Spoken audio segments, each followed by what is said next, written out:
तर दुसरीकडे राष्ट्रवादीमध्ये मात्र एकमेव जागेचा तिढा हा अद्यापही सुटलेला नाहीये।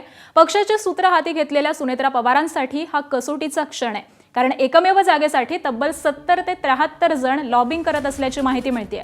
झिशान सिद्दीकींचं नाव आघाडीवरती असल्याची माहिती समोर येतेय, मात्र काकडेंच्या नावाला पक्षामधून जोरदार विरोध असल्याची माहिती आहे। विक्रम काकडे हे पार्थ पवारांचे लहानपणापासूनचे मित्र आहेत आणि त्यामुळे पार्थ पवार त्यांच्या नावासाठी आग्रही असल्याची चर्चा आहे।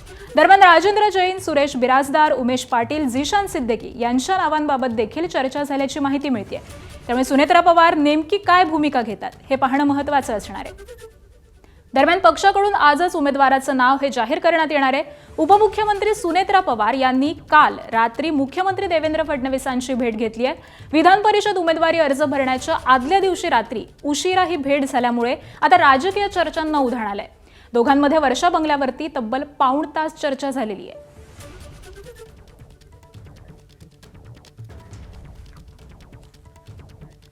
आणि याच सगळ्या संदर्भामध्ये आपण अधिक माहिती जाणून घेऊयात। आमचे प्रतिनिधी निलेश बुधावले सध्या आपल्या सोबत आहेत।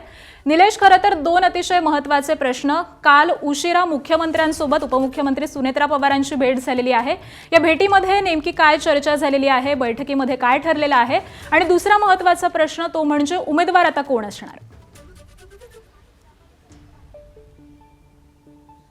राष्ट्रवादी काँग्रेस पक्षात झिशान सिद्दीकी यांचं नाव आघाडीवर आहे। झिशान सिद्दीकी 10 वाजता विधान भवनला पोहोचतायत आणि त्यांना कागदपत्र सोबत घेऊन या अशा पद्धतीचे निर्देश देखील देण्यात आलेले आहेत। त्यामुळे झिशान सिद्दीकी यांच्या नावावर शिक्कामोर्तब होतंय का हे पाहणं महत्त्वाचं राहणार आहे।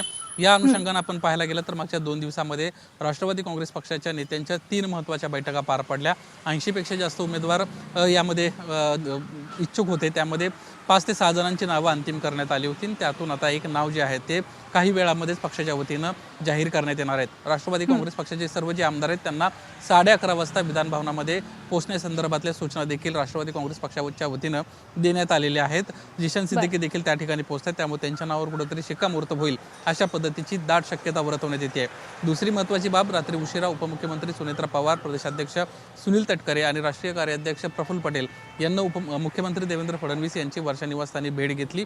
या भेटीमध्ये जी माहिती मिळते त्यानुसार राष्ट्रवादी काँग्रेस पक्षाकडे जी अतिरिक्त जवळपास 11 मतं आहेत त्या अनुषंगानं चर्चा झाल्याची माहिती मिळते। कारण राष्ट्रवादी काँग्रेस पक्षाच्या उमेदवाराला निवडून यायला 28चा कोटा पूर्ण झाल्यानंतर उर्वरित मतांचं काय करायचं या अनुषंगाने ही चर्चा होती। कारण याच मतांवर पुढची गणित महायुतीची अवलंबून असणार आहेत। महायुतीमध्ये आता आणखीन एक एक्स्ट्रा उमेदवार देण्यासंदर्भामध्ये जो काही प्रयत्न सुरू आहेत याच्यामध्ये एकनाथ शिंदेंची शिवसेना प्रयत्नशील आहे आणि ते तिसरा उमेदवार देऊ पाहत आहेत। त्यामुळे त्याला निवडून आणायचं असेल तर महायुतीला कशा पद्धतीनं स्ट्रॅटेजी केली पाहिजे या अनुषंगाने ही चर्चा असल्याची देखील माहिती मिळते। 10 मतांच्या अनुषंगाने आता राष्ट्रवादी काँग्रेस पक्ष काय निर्णय घेतोय आणि त्या बदल्यात काही मागणी राष्ट्रवादी काँग्रेस पक्षाची राहणार का हे देखील पाहणं आता महत्त्वाचं राहणार आहे। अगदी, त्यामुळे या सगळ्याच संदर्भातले अपडेट तुमच्याकडून जाणून घेऊ। तुर्तास धन्यवाद निलेश या सगळ्या माहितीसाठी।